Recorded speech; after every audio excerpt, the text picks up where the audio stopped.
প্রিয় ছাত্রীরা, আশা করি তোমরা সকলে ভালো আছো। আজকে আমরা সপ্তম শ্রেণীর পঞ্চম অধ্যায় নদী এটি পড়ব এবং নদী সম্পর্কে বিস্তারিত জানব। নদী নদী কি? দেখো, নদী হচ্ছে একটা স্রোতযুক্ত জলধারা এবং সেটি পার্বত্য অঞ্চল থেকে উৎপন্ন হয়ে ভূমির ঢাল অনুযায়ী প্রবাহিত হয়ে সমুদ্র, হ্রদ বা অন্য কোনো নদীতে মিলিত হয়। তখন সেই স্রোতযুক্ত জলধারাকেই আমরা নদী বলে থাকি। নদী যেখান থেকে সৃষ্টি হচ্ছে সেই স্থানটাকে আমরা বলে থাকি নদীর উৎস। সাধারণত পাহাড়, পর্বত, মালভূমি মতো উঁচু জায়গা থেকেই নদীর সৃষ্টি হয়। উদাহরণ হিসাবে বলবো, ভারতে গঙ্গোত্রী হিমবাহের গোমুখ নামক স্থান থেকে গঙ্গা নদীর উৎপত্তি হয়েছে। আবার দেখো, নদী বিভিন্ন জায়গা বা বিভিন্ন অঞ্চলের ওপর দিয়ে প্রবাহিত হয়ে সমুদ্র, হ্রদে গিয়ে মিলিত হয়। তাহলে এই অংশটাকে আমরা বলে থাকি নদীর মোহনা। তাহলে মোহনা কি? যেই জায়গায় নদী, হ্রদ, উপসাগর, সাগর, জলাশয় বা অন্য কোনো নদীতে গিয়ে মিলিত হচ্ছে, সেই জায়গাটাকেই আমরা বলে থাকি মোহনা। পশ্চিমবঙ্গে দক্ষিণে বঙ্গোপসাগরটাই হচ্ছে গঙ্গা নদীর মোহনা। নদী সম্পর্কে জানতে গেলে আমাদের নদীর কয়েকটি বিষয় জানতে হবে। যেমন হচ্ছে, ধারণ অববাহিকা কি?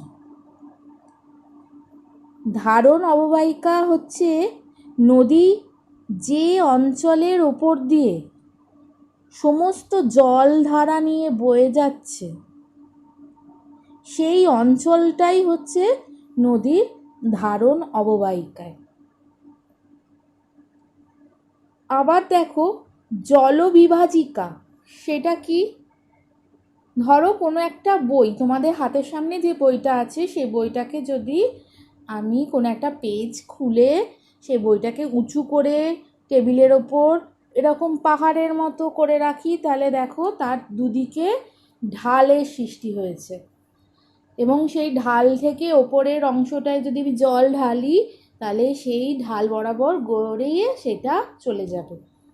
তাহলে এই রকম কোনো উঁচু পাহাড়ি অঞ্চল যদি সেখানে বৃষ্টির সৃষ্টি হয়, সেই বৃষ্টির জল বা সেখানে যদি খুব উঁচু হয় তাহলে সেখানে হিমবাহ থাকবে, মানে বরফ থাকবে, সেই বরফ গলে জল ভূমির ঢাল বরাবর বিভিন্ন দিকে বয়ে যায়। এই পাহাড়ের বা পর্বতের চূড়া যেটা জলকে বিভিন্ন দিকে যেতে বা বিভাজন করছে তাকেই আমরা বলছি জলবিভাজিকা। উদাহরণ হিসাবে দেখো, তিব্বতের মালভূমি, এটা এশিয়ার একদম মাঝখানে অবস্থিত। এখান থেকে বিভিন্ন দিকে কি হয়েছে? পর্বতের সৃষ্টি হয়েছে। এটাও একটা জলবিভাজিকা, কারণ এই পর্বত থেকেই আবার কিসের সৃষ্টি হচ্ছে? নদী। হিমালয় থেকে অনেক নদীর সৃষ্টি হয়েছে, তাহলে হিমালয় হচ্ছে জলবিভাজিকা। এবার দেখো, নদীকে যদি আমরা দেখি যে নদীকে আমরা দুটি ভাগে ভাগ করতে পারি। নদী থেকে বিভিন্ন জলধারা বেরিয়ে আসতে পারে, আবার বিভিন্ন বড় বড় জলধারা মূল কোনো নদীর সাথে মিলিত হতে পারে। আমাদের হাতটা তোমরা যদি কবজি থেকে আঙুলের দিক বরাবর দেখো তাহলে দেখবে যে 5টা আঙুল মনে হচ্ছে যেন হাত থেকে বিচ্ছিন্ন হয়ে ভাগ হয়ে গেছে। আবার যদি আমরা আঙুলের দিক থেকে দেখি হাতের দিক অবধি তাহলে দেখো 5খানা বিচ্ছিন্ন আঙুল আস্তে আস্তে মনে হচ্ছে না এক হয়ে হাতের সাথে মিশে গেছে। তাহলে নদীর ক্ষেত্রে আমরা দেখতে পাচ্ছি যে দু রকমের নদী আমরা এখানে দেখতে পাবো, একটা হচ্ছে উপনদী আর একটা হচ্ছে শাখা নদী। উৎস থেকে সৃষ্টি কোনো নদী অন্য কোনো নদীতে এসে যদি মিলিত হচ্ছে তাহলে ওই নদীটাই হচ্ছে মূল নদীর উপনদী। যমুনা, গোমতী এগুলো সবই হচ্ছে গঙ্গার উপনদী। আবার মূল নদী থেকে যে সমস্ত নদী শাখা প্রশাখার মতো বেরিয়ে গিয়ে সাগর, উপসাগর, হ্রদ বা অন্য কোনো নদীতে মিলিত হচ্ছে তাকে আমরা শাখা নদী বলে থাকি। ভাগীরথী, হুগলি হলো গঙ্গার প্রধান শাখা নদী। এবার দেখো নদী উপত্যকা এবং নদী অববাহিকা। উপত্যকা মানে উৎস থেকে মোহনা পর্যন্ত একটা খাত, নদী জলধারা কি করে পার্শ্বক্ষয় নিম্নক্ষয় করে একটা খাত বরাবর বয়ে যায়, এটাকেই বলা হচ্ছে নদী উপত্যকা। আর নদী অববাহিকা, নদী তার উপনদী শাখা নদী সমস্ত কিছু উৎস থেকে মোহনা পর্যন্ত যে অঞ্চলের ওপর দিয়ে বয়ে যাচ্ছে সেই বিস্তীর্ণ ভূমিভাগটাকেই বলা হচ্ছে নদী অববাহিকা। এখানে একটি প্রশ্ন দেখো, পৃথিবীর বৃহত্তম নদী অববাহিকার নাম কি? আমাজন নদীর অববাহিকাই হচ্ছে পৃথিবীর বৃহত্তম নদী অববাহিকা। দোআব অঞ্চল, দো আব আমি যদি ভেঙে নিই তাহলে দো কথাটার অর্থ হচ্ছে দুই, আর আব শব্দ মানে হচ্ছে আবের অর্থ হচ্ছে জল বা নদী। তাহলে পাশাপাশি দুটো নদীর মধ্যবর্তী স্থানটাকে আমরা কি বলছি? দোআব বলছি। অন্তর্বাহিনী নদী কাকে বলবো? যে নদী কোনো দেশের মধ্যেই উৎপন্ন হয়ে সেই দেশেই কোনো হ্রদ বা জলাশয়ে গিয়ে মেশে তাকে অন্তর্বাহিনী নদী বলবো। ভারতের লুনি হচ্ছে একমাত্র অন্তর্বাহিনী নদী। আন্তর্জাতিক নদী, যে নদী একাধিক দেশের মধ্য দিয়ে প্রবাহিত হচ্ছে তাকে আমরা আন্তর্জাতিক নদী বলছি। যেমন সিন্ধু, ব্রহ্মপুত্র, ইউরোপের রাইন, দানিউব সমস্তই হচ্ছে আন্তর্জাতিক নদীর উদাহরণ।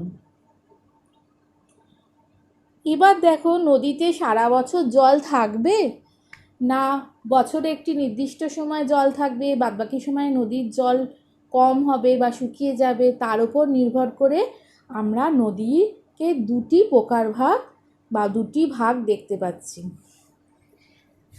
একটা হচ্ছে নিত্যবহ নদী আর একটা হচ্ছে অনিত্যবহ নদী। নিত্যবহ নদীগুলো সারা বছরই জল থাকে, প্রধানত এদের জলের উৎস হচ্ছে বরফ গলা জল। আর অনিত্যবহ নদীগুলোতে বছরে সবসময় জল থাকে না, বর্ষাকাল ছাড়া এখানে বিশেষত জল থাকেই না, এবং এই নদীগুলো হচ্ছে উৎস হচ্ছে জলের বৃষ্টির জল। দুটো নদীর ক্ষেত্রে দেখব নিত্যবহ নদী যদি আমরা ভারতের মানচিত্র বলো বা যে কোনো মানচিত্রে যদি নদীর মানচিত্রে আমরা দেখি তাহলে দেখব যে নীল রঙের দেখানো হচ্ছে এই নদীগুলোকে, রেখার মতো নীল রঙের রেখার দ্বারা এই নদীগুলোকে চিহ্নিত করা হয়। অনিত্যবহ নদীর ক্ষেত্রে কালো রং দ্বারা এই নদীগুলো চিহ্নিত করা হয়। নদীর কি কাজ করবে? নদীর প্রধানত তিনটে কাজ করে থাকে। একটা হচ্ছে ক্ষয় করা, সেই ক্ষয়জাত পদার্থগুলো বয়ে নিয়ে যাওয়া মানে বহন কাজ, আর শেষে যখন নদী একদম সমুদ্রের কাছাকাছি চলে আসছে, ঢাল কমে যাচ্ছে, নদী আর ক্ষয় করতে পারছে না, আর বোঝা বয়ে নিয়ে যেতে পারছে না, তখন নদী সঞ্চয় কাজ করে। এটাই হচ্ছে নদীর সঞ্চয় কাজ। তাহলে নদীর কাজ তিন প্রকার: ক্ষয় কাজ, বহন কাজ, সঞ্চয় কাজ। নদীর এই কাজগুলো কি কাজ করবে, কতটা ক্ষয় করবে, সেগুলো ভূমির ঢাল, ক্ষয় করা পদার্থের পরিমাণ, নদীতে জলের পরিমাণ, কতটা নদীতে শক্তি আছে, যেটা নদীর সামনে যদি কোনো উঁচু পাথর বা কোনো উচ্চভূমি থাকে সেটাকে ভেঙে দিয়ে যাবে নদী, না পাশ কাটিয়ে চলে যাবে, তার ওপর নির্ভর করবে, জলের গতিবেগের ওপর নির্ভর করবে। এবার দেখব যে নদীকে আমরা অনেকটাই মানব জীবনের সাথে তুলনা করি। যেমন হচ্ছে উচ্চ প্রবাহ আছে নদীর তিনটে প্রবাহ, ঠিক আছে? একটা হচ্ছে উচ্চ প্রবাহ, মধ্য প্রবাহ, নিম্ন প্রবাহ। মানুষের যখন যৌবন, সে খুব কাজ করতে পারে, তার সাথে তুলনা করা হয়েছে নদীর উচ্চ প্রবাহকে। যখন সে পরিণত হয়ে যাচ্ছে, কাজ করার ক্ষমতা আছে, তবে সেই সময় কি করছে, কিছুটা সঞ্চয়ও করছে, সেটাই হচ্ছে পরিণত বা মধ্য প্রবাহ। আর বার্ধক্য মানে হচ্ছে নিম্ন প্রবাহ, তখন না ক্ষয় করতে পারছে, না বহন করতে পারছে, যা কিছু আছে সবই সঞ্চয় করে দিচ্ছে। কাকে বলবো নদীর উচ্চ প্রবাহ? নদী যখন পাহাড় থেকে মালভূমি বা সমভূমিতে এসে পড়ে, তখন ভূমির ঢাল খুব কম হয়ে যায়, নদীর শক্তিও কমে যায়, গতিও কমতে শুরু করে। নদী তখন একজন পরিণত মানুষ, ধীর শান্ত, এটা হচ্ছে নদীর মধ্য প্রবাহ। আবার নদীর নিম্ন প্রবাহ, সেই সময় কিন্তু নদীর কাজ করার ক্ষমতা একবারেই থাকে না। তাহলে নদী সবথেকে বেশি কাজ করছে, দুরন্ত গতিতে যাচ্ছে, সেটা হচ্ছে নদীর উচ্চ প্রবাহে। আজকে আমরা আলোচনা করব নদীর উচ্চ প্রবাহ কি কি ভূমিরূপ সৃষ্টি করে। আগে দেখো, উৎস থেকে সমতল ভূমিতে নামার আগে পর্যন্ত এই অংশটাই হচ্ছে নদীর উচ্চ প্রবাহ। ভারতে গঙ্গার উচ্চ প্রবাহ গোমুখ থেকে হরিদ্বার পর্যন্ত।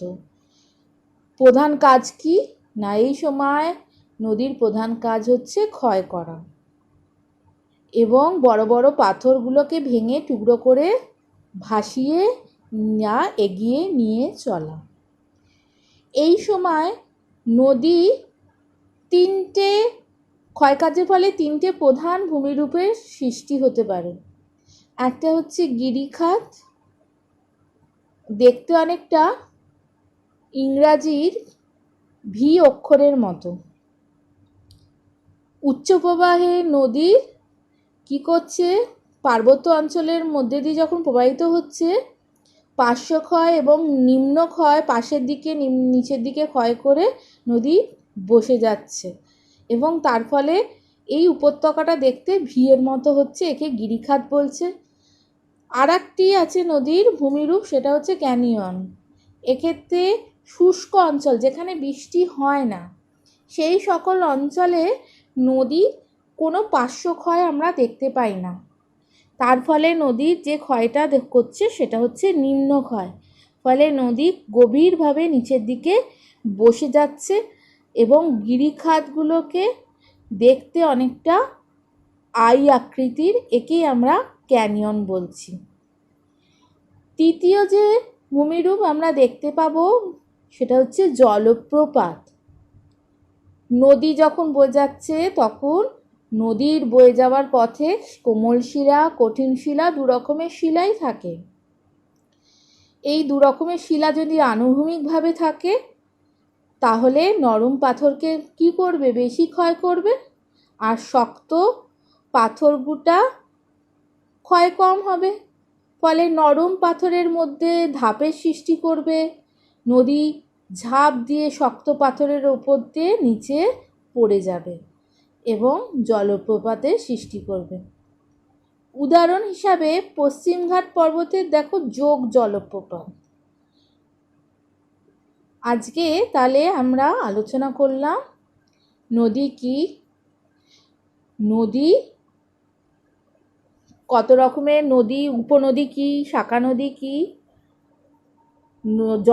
জলপ্রপাত সারা বছর জল থাকে কি থাকে না তার উপর নির্ভর করে নদীর দুটি ভাগ দেখলাম, নিত্যবহ, অনিত্যবহ।